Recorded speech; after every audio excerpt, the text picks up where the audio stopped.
Welcome to Tales from Glow with African folktales where the spirit speaks, drums talks and every journey has a lesson. In the heart of a quiet African village, a mother stood on a bridge, her baby in her arms. She looked down at the flowing river, her heart full of fear and shame. The child was different. And in that moment of darkness, she made a decision that would shake the spirits of the land.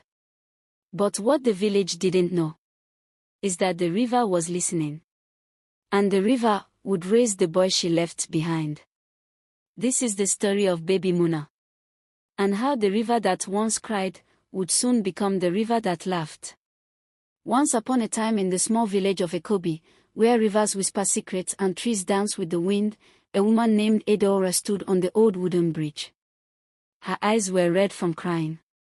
In her arms, she held a tiny baby wrapped in a faded blue cloth. The moon was high. The river below moved slowly, as if it was watching. "This child is cursed," Edora whispered. "He is not like others."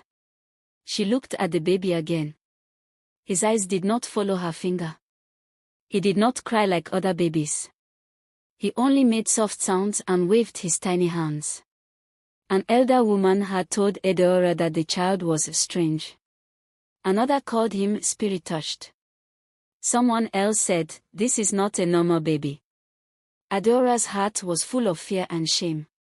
She kissed the baby's forehead one last time and said, "Forgive me." Then, with a trembling hand, she dropped the baby into the river. The river splashed, and then went silent. But deep beneath the water, something old and powerful stirred. The next morning, the villagers of Ekobi gathered at the river to fetch water. But the river was not as they remembered. It had turned cloudy and green. It smelled like smoke and wet earth. Old Mama Ife, the village herbalist, bent over and touched the water with her fingers. She closed her eyes. When she opened them, they were full of fear. "This river is angry," she said. "Something bad has been done." But no one knew what had happened in the night. Edora kept her secret.